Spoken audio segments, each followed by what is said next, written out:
farm gets fed to our pigs, and then we can then use the manure from our pigs to fertilize the corn. And so it just works out to be a really great sustainable cycle. And that's why Iowa has so many pigs, is because it's such a great place to grow the food for them. And it makes a lot of sense to not have to truck that food, halfway across the country. It lowers our carbon footprint to be able to have that here, and also be able to use the manure as a nice organic fertilizer. So just a little bit about Iowa pork in general. The Iowa Pork Producers Association is basically just an organization to help farmers, help pig farmers improve and get better at what we do. And it's a chance for us to kind of come together and to, educate consumers about what we do, and help them find new recipes, but also help them understand, what it is that we're doing on the farm, because not that many people farm anymore. And so it's important that we get together with folks like yourselves and talk to people who are passionate about food and help them understand where that food comes from. So, it's great to be here all with you tonight. And I certainly want to give a shout out to the folks at Bubba's for preparing what I've heard is a wonderful meal. Unfortunately, I'm not able to partake, being over here in Eastern Iowa, but I trust they've done an excellent job, and I really appreciate all their efforts to bring a neat meal and have a conversation about it in a very interesting and creative way, since we've all had to adapt here. And I certainly want to thank, everybody in the supply chain, all the way, it starts here on our farm where we raise our pigs, but it's the folks who are working in the processing plants, to the truckers who are hauling it to the grocery stores and the restaurants like Bubba's. Everybody's had to get creative and find new ways to work safely, but everyone shares the same dedication to, provide safe and affordable food. And so I really want to thank everybody who's gone above and beyond to keep food in front of everybody. And I think it's a testament to how hard Iowans are willing to work when times get tough, and kind of figure it out and get it done. So great to be here. I don't want to give away like too many secrets, but just one thing I want to throw out to everyone is that 145 degrees when you're cooking your pork. I think that's kind of like the secret weapon when you're at home. If you're trying to duplicate the wonderful meal that you've had tonight, that's the first place to start. Don't overcook that pork. It's a lean protein, and you don't want to dry it out. So that's the total extent of my cooking expertise. And so I will leave it to the experts to describe. Just out of curiosity, Mike, what's your favorite type of pig? What's your favorite type? My favorite cut of pork? So oh my gosh, the word is escaping me. So you got Berkshire, you got favorite breed of pig. Yes, there we go. Breed, duh. I'm gonna make one of my daughters happy, and I'm gonna say a Durox. The Durox are the ones with the red hair, and I have a red-headed daughter, and those are her favorites. So I'm gonna go with the Durox for tonight. Cool beans. Thank you again for joining us. We really, really appreciate your passion behind pork and just around the industry in general. Again, creating 40,000 jobs in our community is just an amazing contribution to the Iowa economy. Now we're gonna go to Bubba's, because Katie Willer, the general manager at Bubba, has an amazing drink for us. And there's a little bit of a twist to it, leather and tobacco. So Katie, let's see what this drink looks like.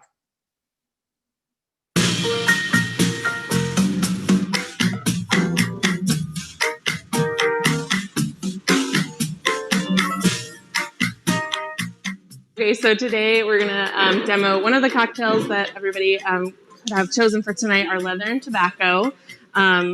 One of the house favorites here. We've got the Old Forester as the star of the show, as like it is in the rest of the meal.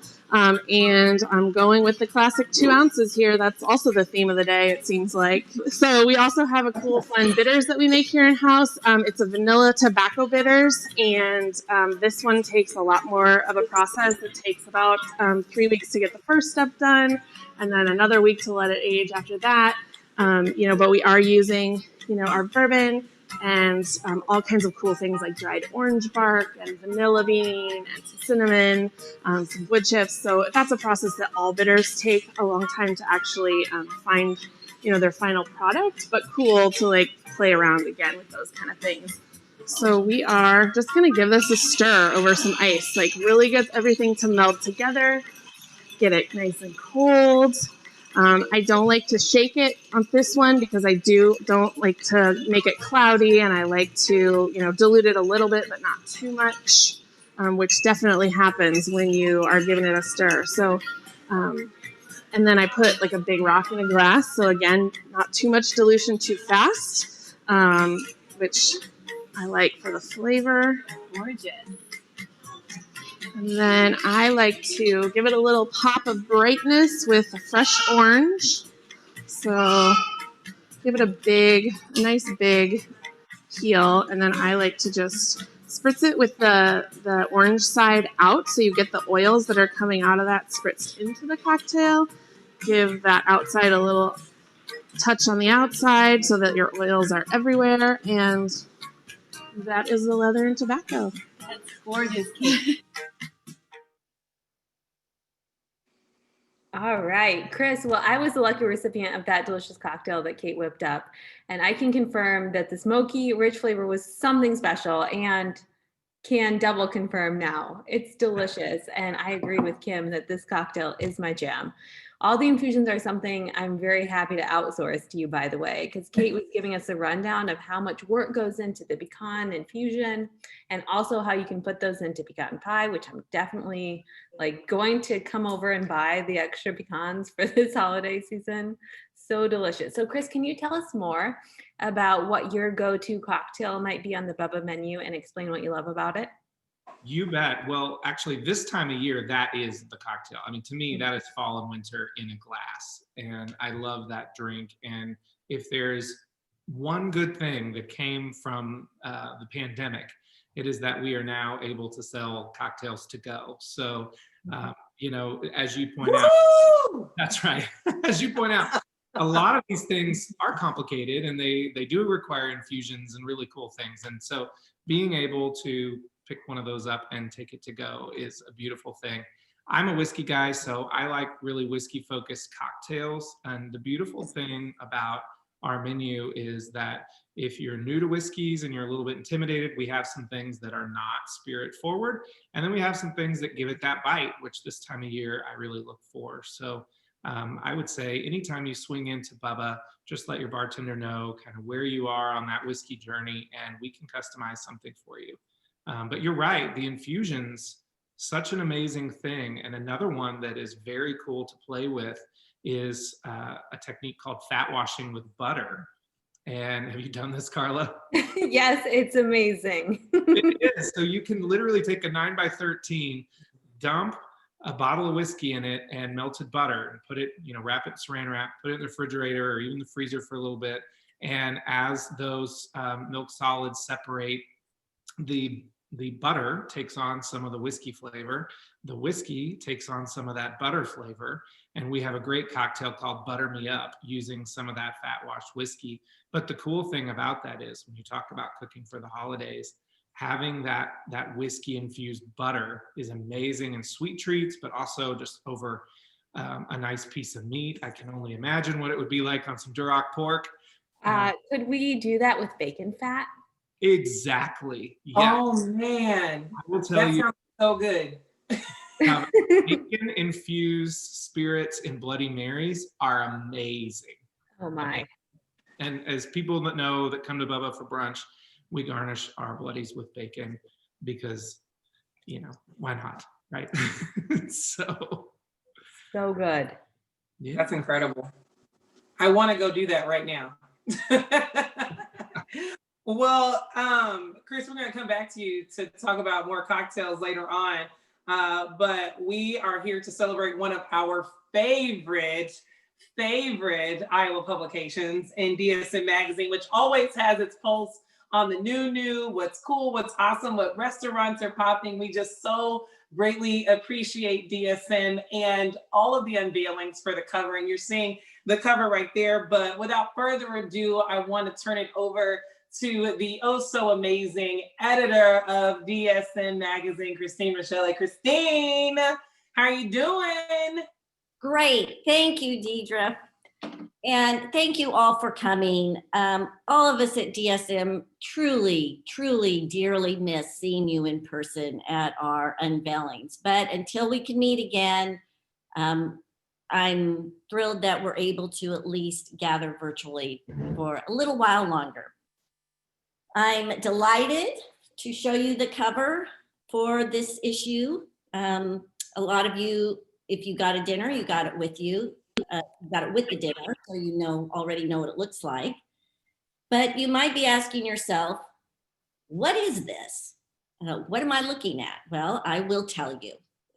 This is a rutilated quartz, and it is used by jeweler Marissa Adamson in her work. It was shot by Joelle Blanchard, photographer Joelle Blanchard, and many of you know Joelle as she has produced some of our most striking covers over the years for quite a number of years. And she also contributes inside the magazine as well, stories inside the magazine as well, including look in each issue and other stories. So Marissa told us that this cover reminded her of a rainbow in a cave. And while at first thought that may seem a bit like an oxymoron, it actually is a perfect analogy, because she said that the cave represents 2020 and the rainbow represents hope.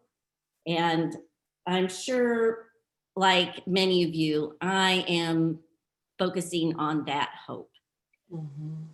In addition to Marissa, we introduce you to many other creative people in this issue, including artist Robert Moore. Robert's recent works have focused on social justice, including his Harvesting Humanity project that projected images of George Floyd and others on grain silos in Iowa. Another recent project is Projecting Pride, which were portraits of local and national LGBTQ leaders projected on downtown buildings. And those are really just a start of what Robert does. What impressed me the most when I read Brianne Sanchez's story was the fact that Moore is constantly stretching himself, constantly experimenting and stretching himself to work with different styles, different materials, different subject matters. And that truly is the essence of creativity in my view. Also in this issue, we feature artists of a different kind in another story. Our very own Carla, our host for the evening, tells us about Nick Pudmeyer and other local bakers who create art that actually looks good enough to eat. Well, in fact, you can eat it. That's the whole point of it. Nick has been the executive pastry chef of the Porter Des Moines Group since 2018, creating sensational creations for his clients. And the women that you see also on this slide, they are licensed home bakers and they are just experts at personalized desserts. There's much more in this issue. And I hope you enjoy discovering all the stories. And I hope you enjoy the rest of the event tonight. I want to thank you again for coming, truly from the bottom of my heart. I am grateful that you read DSM. I am grateful for your support. Thank you, and I hope to see you all in person soon. Thank you so much, Christine. And that dose of Nick Pugmire is just a taste of what's to come, because our next unveiling is going to be co-hosted by Port of Des Moines. So everybody get excited. He is the macaroon master and just a sweet human to boot. So something to look forward to and mark your calendars for the January, February unveiling. I can't wait to dive more into this issue, Christine. And I was so excited when I picked it up today. It's a beautiful, beautiful issue. Another thing I'm really excited to dive into is the rest of the amazing meal from Bubba. So moving forward, we're gonna talk about how the dishes come together. So let's take a look at how Chef Rob created a super simple homemade dressing that we can all recreate at home later for their fall salad that accompanied tonight's meal, that also has bourbon, because Bubba is the master of infusing that into their drinks and their food.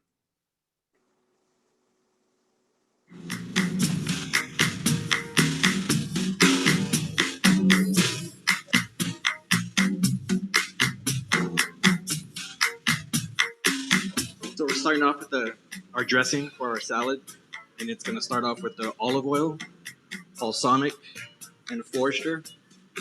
So we'll do 1 cup of olive oil, ½ cup of balsamic vinaigrette. So that's a pretty traditional ratio, right? A 2-to-1 in a salad dressing? Yes, ma'am, it sure is. Awesome. Whiskey is to your discretion. I'm just gonna use 2 ounces on this one.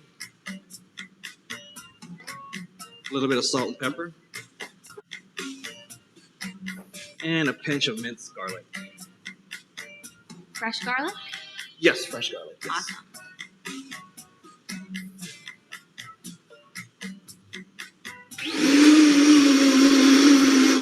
Do a quick mix.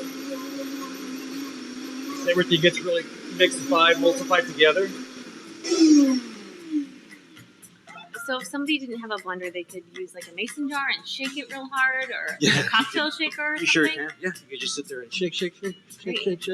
But yeah, it'll work. It's gonna be a lot of shaking, but It's a good arm workout. it'll work out. Yeah.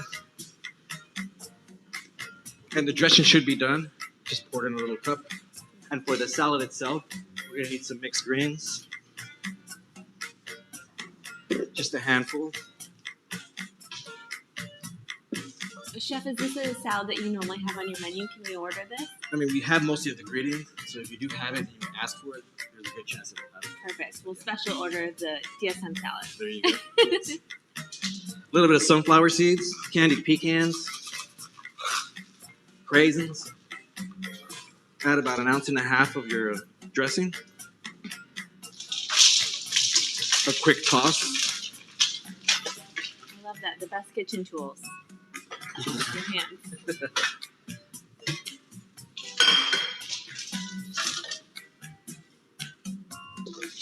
Top it off with a little bit of feta cheese. A little salt. Yes, a little bit of salt Yum. and pepper to have in a second. That's your salad. It's beautiful. Yes, awesome. You should try it. The salad's not only a colorful addition to any fall meal, but it's also packed with flavor and depth that lend to the hearty meal and the pork entree to come. So Chris, Chef Rob mentioned that this special salad's not currently on the menu. Does Bubba tend to rotate its menu quite a bit in relation to the seasons? Yeah, I mean, we definitely have the standards that we keep year round. We're always going to have fried chicken and meatloaf and chicken fried steak. That's just always going to be the core of our menu. But we try to do quarterly menu updates. And we also do a lot of special themed dinners. And this would be an example of something we might put together for a whiskey dinner where we try to use a whiskey in every course of the dinner. We, especially this time of year, we get that request a lot, and we're happy to do that. It's a lot of fun. You know, when you're cooking with whiskey, it is remarkably versatile. And what I would suggest to people is thinking in terms of the proof of the whiskey. The lower the proof, the more likely you're going to want to use that for something that it's not fully cooked out. So like a salad dressing, or maybe in an ice cream. Over the summer, Chef Rob made an amazing ice cream for us. And that you'd want a lower proof for. For something that's going to cook and you have that time to cook the whiskey out, You might look at a stronger proof. I know I like, for instance, Elijah Craig when braising meats. So like a pork ossobuco, amazing with a little Elijah Craig in the jus. So it's fun to play with that. I even did like a really sweet light whiskey with a yogurt-based salad dressing last summer. So you can really, the sky's the limit. And as you'll see, we are going to carry that through dessert. Chris, we need to cook together more often. Great. And I've been reading the comments. I'll totally be a third wheel, BT Dubs. I'll totally be a third wheel. Yes, please. That would be a dream. Are you kidding? Yeah, Deidre, you're getting shout outs right now. Renee is asking when you're going to cook for her. So get ready. Hardman at dinner too. I love it. Anytime, Renee, anytime. Well, you know, speaking about warmth, the main dish for the night is definitely something that's going to warm our soul. You know, with all of this crazy weather that we've been getting, and it just makes sense for us to just dive deep into fall with some dishes that bring us joy and remind us of just a great sense of warmth. And so I'm super excited about what Chef Rob has to us, or has made for us. I mean, the flavors and everything that I've heard about it. I don't want to go too deep into it before we get started, but I think that this is a perfect meal. Again, we're eating pork today from our amazing, you know, when we talk about the supply chain, what we heard the gentleman say earlier, I mean, it takes a village to sprout our economy and to grow things. And we get to be the beneficiaries of this village tonight by eating great food. So we're going to turn it back over to Chef Rob so that we can hear about what the main dish is tonight.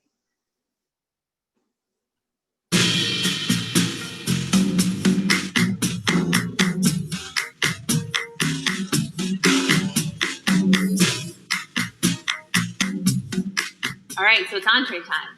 Yes, it is. So what I got here is an Iowa pork chop with the roasted garlic, mashed potatoes, and root vegetables. So the root vegetables will be turnips, sweet potatoes, carrots. I threw them some red onion just to add some color. And the sauce that I have on top is a green apple, fresh sage butter. So what I did was I sauteed some apples, some fresh sage, with a little bit of red apple cider vinaigrette, and some honey, salt, pepper, and garlic. Cooked that up, got some soft butter, tossed it all together. Basically, it's just a compound butter. And you grilled it, or did you roast it and then grill it? No, I grilled it. Perfect. Yes. A little bit of salt and pepper on there, and some love. Yes. Some love. Okay, so tell me about those potatoes. They look amazing. Yeah, those are our house-made red potatoes. So we have this here at the restaurant all the time. So we have a roasted garlic, mashed red potatoes, some sour cream, and heavy whipping cream in there, salt and pepper, and a little bit of love. Yeah. Great. So the veggies, we roasted those in the oven. Any seasonings, anything special about those? So with the veggies, I did is I roasted all the veggies except the red onions. So all the root vegetables, I peeled them, put them on a sheet tray, added a little bit of olive oil, garlic, salt, and pepper, and I roasted them so they were nice and tender. That way it's a quick saute when you throw it in the pan. So it's just a little bit of olive oil, some garlic, salt, and pepper, toss, add some parsley, add some more color to it. Yeah. Mm-hmm. Beautiful. Thank you, Chef. Yeah, you're welcome.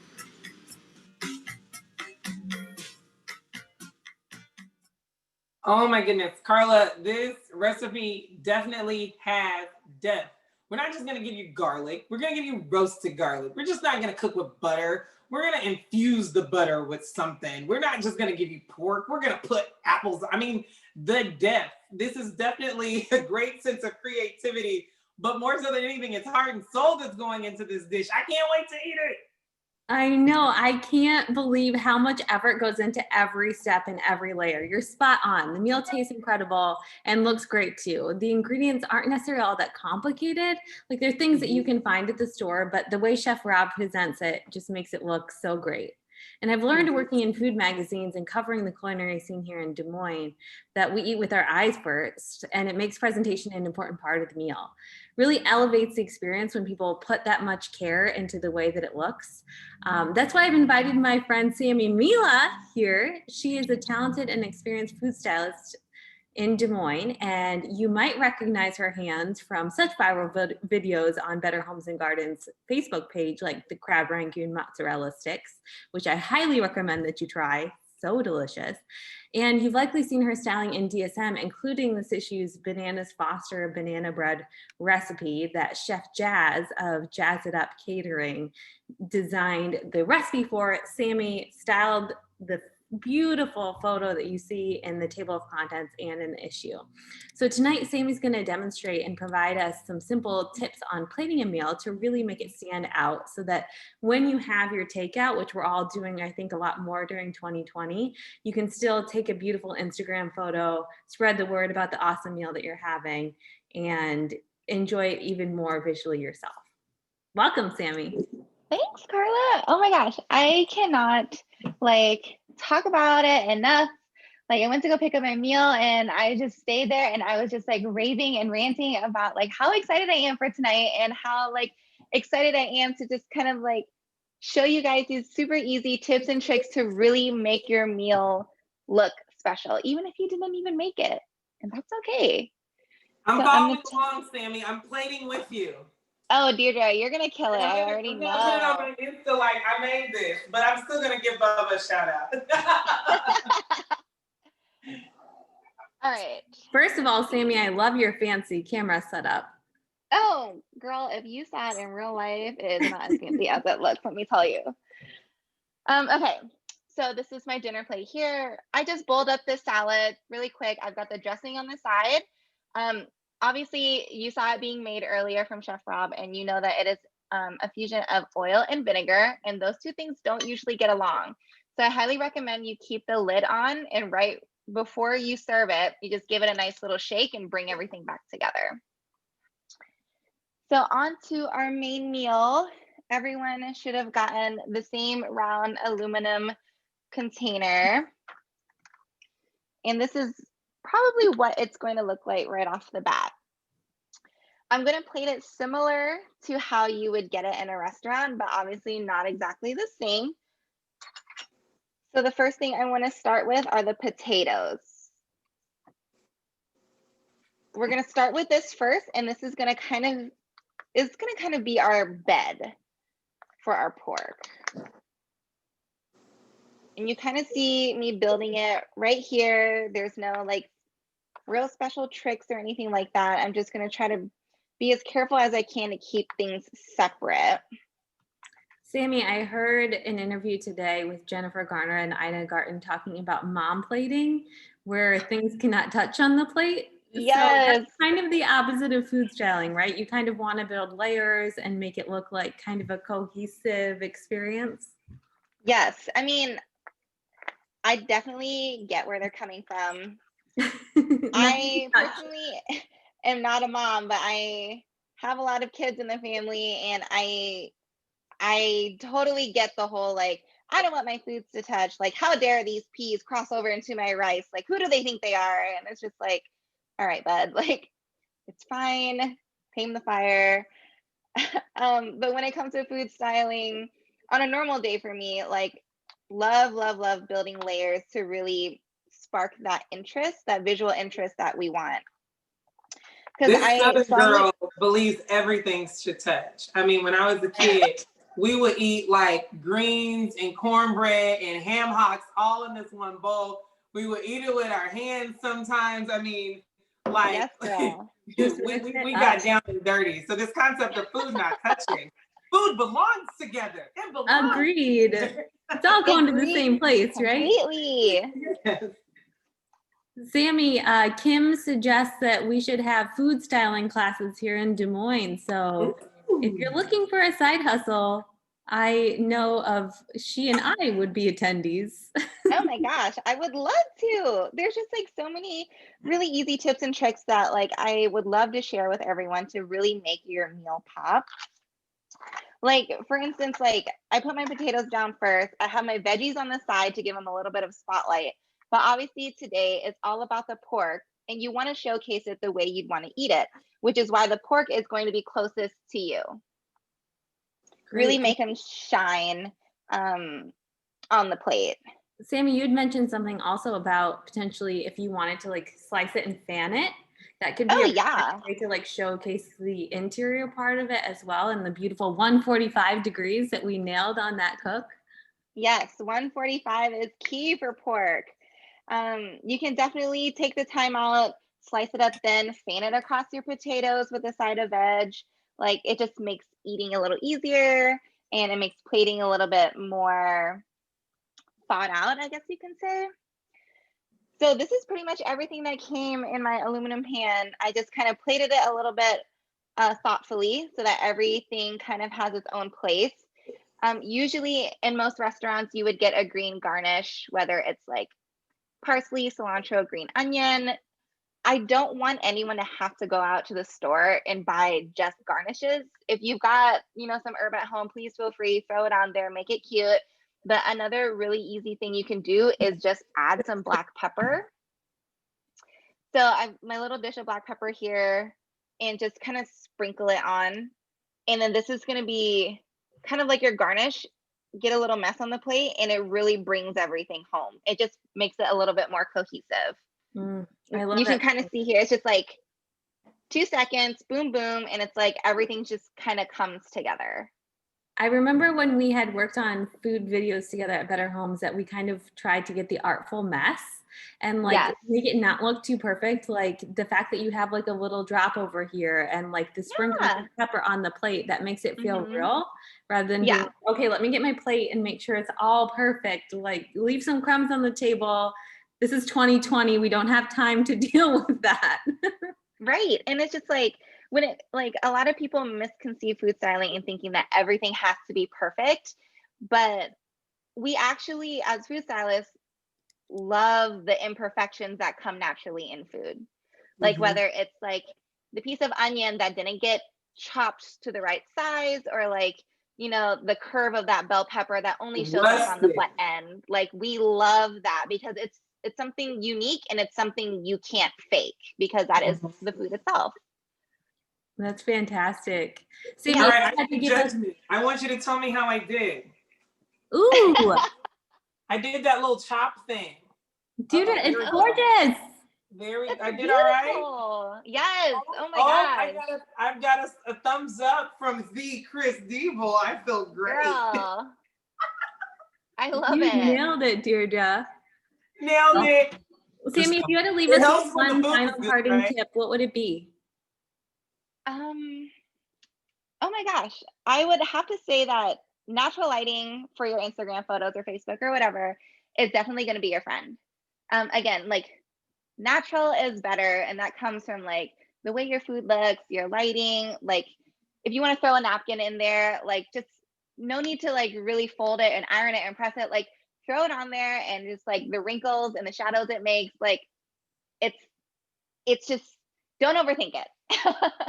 That's so great, Sammy. Thank you so much for joining us and for the fantastic demonstration. It's amazing how simple it can really elevate the meal by just putting it on a real plate and having it feel like an actual dinner, Yeah.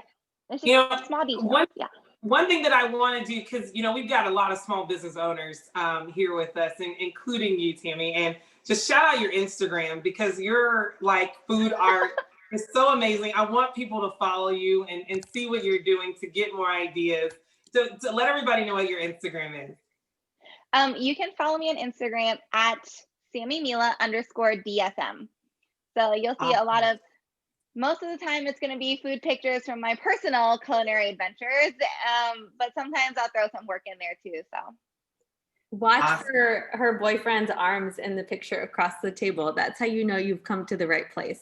This is very true. I mean, I love your kitchen. It looks awesome, and that knife game back there is sharp. Oh my gosh! Oh, thanks, Chris. So good, I appreciate Chris. it. Tammy is amazing.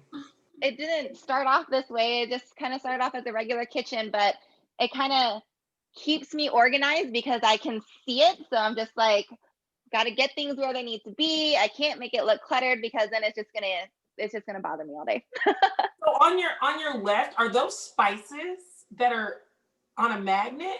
Yes, they are. WTH, that is so freaking cool. I love it. I love it. That's so wonderful. So Deirdre, can you take us away to the dessert? I for one am always willing to talk about sweet. Yes, I mean, I feel like it's the best part of the meal. To be honest, I think it just tops everything off, and I'm super excited to just dive a little bit deeper into this bread pudding. Chris, help us understand like what we're about to embark upon in this bread pudding. Naughty, sinful goodness. All right, here we go, bread pudding. Here we go.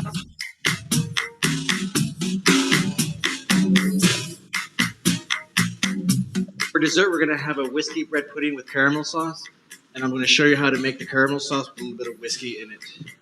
So we'll start off with a pound of butter. Everything good starts with it.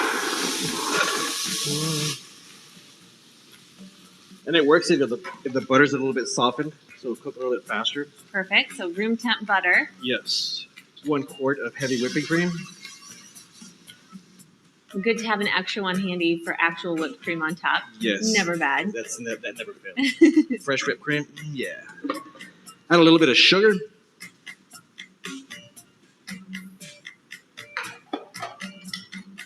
One fresh lemon. So what does the lemon do for the caramel? Not a traditional dessert ingredient always. No, it just kind of gives it I wouldn't say it gives it you really can't taste it at the end of it. Yeah, it just makes it kind of pop a little bit more. It's just a little pop, but yeah. You really can't taste it at the end. So how do you know when a caramel's done? When do I pull it off the stove? For us in the kitchen, I mean, we look at it. And when I say we look at it, we're not just staring at it. But we just have it on low temperature. And we cook it for at least maybe an hour and a half. Oh, wow. And when I say it comes out a tan color, like a nice coffee color. And then once you get done to where it turns nice and brown, then you add your butter to it. And then it's basically done there. A little bit of butter and heavy cream. And then you also add whiskey to it, but I wouldn't add the whiskey to it, so it's almost done. So you get more flavor of the whiskey. Because if you add the whiskey in now, it'll cook through and you won't have that flavor. Great. You put it on top of the bread pudding. I actually have one right here. You would hit a bit of caramel sauce. Wow. That looks incredible. And since this is sponsored by the Iowa pork producers, might as well add some bacon to it. Yes, please. Bacon generous amount of bacon. I'll even put bacon on the side if you like.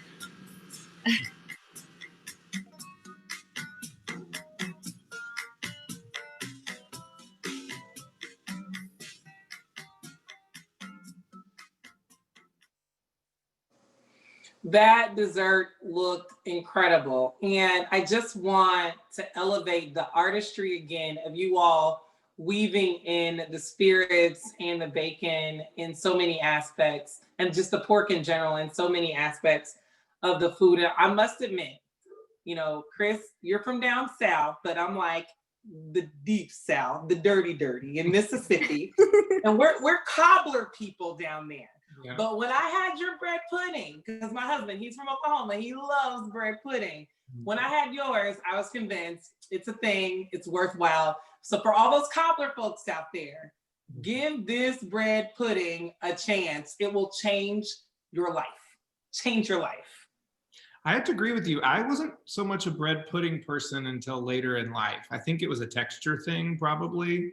But you know, certainly my grandmother did cobblers, whether they be peach, apple, black currant. I love black cobbler. But this is, I think it's just so quintessential fall, right? Yeah. I mean, with the caramel notes and the other thing, when you're thinking about these events, you have to think about stuff that will hold in a container for long periods of time. And the nice thing about bread pudding when you're entertaining is that it will hold. That's why we very often suggest it when people are doing buffets, for instance. And you can make bread pudding highly seasonal. I mean, rhubarb bread pudding in the spring is delicious. You know, we do a peach and blueberry in the summer, and now we're getting into this phase here where we're doing, you know, those classic fall flavors. And of course, adding a little bit of bacon. I'm not exactly a dessert person, but when you put a little sweet with savory, you just can't be mad at it. And Carla was sitting there when we were doing this. She's like, "Are you gonna put bacon on that?" And we all looked at each other and said, hell yeah, we'll put bacon on it.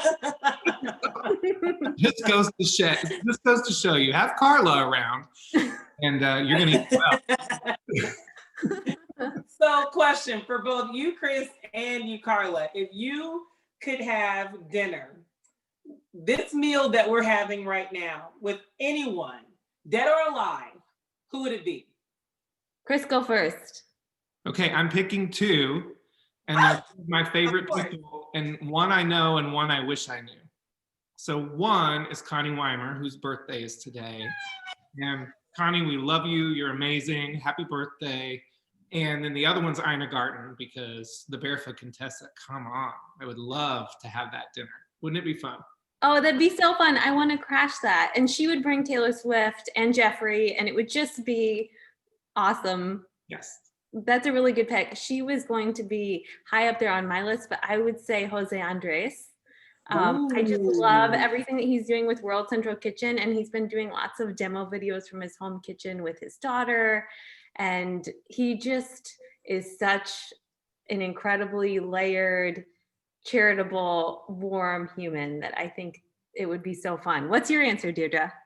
Oh man, it's tough because I watch a lot of cooking shows, and I don't want to just have dinner with one person. Like, I want to be a judge on Iron Chef. I want to be a judge on Top Chef, so I can just have so much amazing food and so much diversity in one space that I just walk home full. But if there was one individual in this world that I could break bread with, you guys are gonna call me lame, but I'm gonna say it anyways. She makes a mean margarita, and her name is Oprah Winfrey. I just know I'm gonna have a good time at Oprah's house eating food. It's just gonna happen. That is a great answer.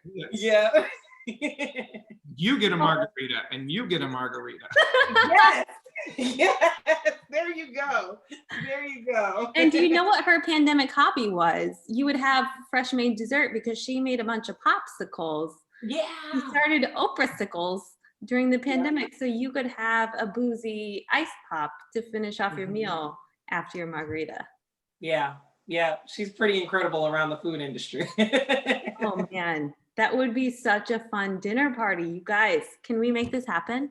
I don't know. Let's call Connie Weimer.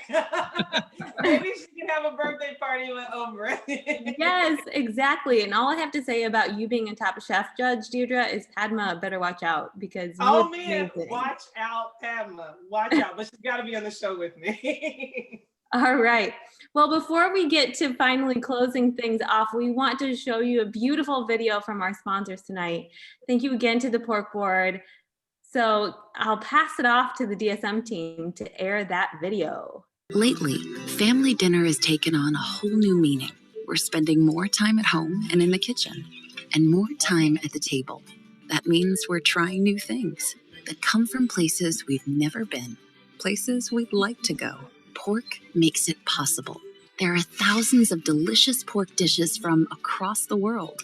With pork, we can travel to a destination that satisfies every craving. Let pork be your passport. That is one delicious passport, if I've ever seen one. So thank you all for joining us to celebrate the unveiling of the latest issue of DSM. It's a beautiful one, and what a perfect day for a celebration because it's also, as Chris mentioned, the birthday of the incredible founder and chair of business publications, Connie Weimer. Happy birthday again, Connie. A huge thanks to Mike from the Iowa Pork Producers for sponsoring our first DSM dinner party. This is our first of several. Hats off to Chris, Kate Willer, the cocktail maestro, who really helped on the back end tonight, and Chef Rob, who developed all of these awesome recipes at Bubba for your culinary and craft cocktail creations. High five to Miss Sammy Mila for teaching us a little about presentation and for feeding our eyes before our stomachs, or maybe after if you decided to eat before. And thanks to my friends and co-host Deirdre DeGier, who can always spark fun conversation and who has a beautiful kitchen, by the way, like perfectly fall. Love the issues hanging out there in the background. You did not disappoint with that setup, girl. It's only missing you in this kitchen. Come on. Oh man, it would be a dream. The dream. So if you didn't get a chance to snag this amazing meal from Bubba, they're open for dining in and takeout now. And soon we'll be open on Monday nights too, as we learned from Chris at the outset here tonight. So while supplies last, you can snag an issue of DSM there. And don't forget that you can also sign up to receive the DSM Magazine online publications at dsmmagazine.com. So we send out a weekly email newsletter with some updates about culture, dining, arts. We have DSM Weekend that comes out every Friday with your action plan for Friday, Saturday, and Sunday. DSM Wealth about how to make savvy investments. And then our IA publication covers the whole state, because I know we're doing a lot more staycations and vacations within the state here locally. So mark your calendars, because this is the first of several virtual events that we have on the deck here. Lifting the Veil is on Thursday, October 29th, about effective employer and employee tools and techniques to navigate the pandemic. On Thursday, November 19th, we have Lifting the Veil about diversity, equity, and inclusion. Thursday, January 14th is our next DSM dinner party. And as I mentioned, that's in partnership with the Port of Des Moines. So Nick will have the desserts on lock. You can read about him on page, I'm not quite sure, but it's in this issue. And then on Thursday, February 11th, you'll want to mark your calendar, because we will be unveiling the People issue of DSM in partnership with Table 128. So thank you again for joining us tonight. Please check out dsmmagazine.com, and we look forward to seeing you at Bubba and at future events that Deirdre will be hosting here virtually. Awesome. Awesome. Thank you for being an amazing co-host. And thank you, Chris, for weathering all of the economic challenges that we have going on, but still being able to present us with glorious art that just warms our heart and our tummy. I mean, it means so much. We really value you in our community. Thank you. It's been so much fun. It's great to see you all, masks and all. I can't wait to do it again soon sometime. Awesome. All right, everyone, have a great evening, and we'll see you soon. Be safe.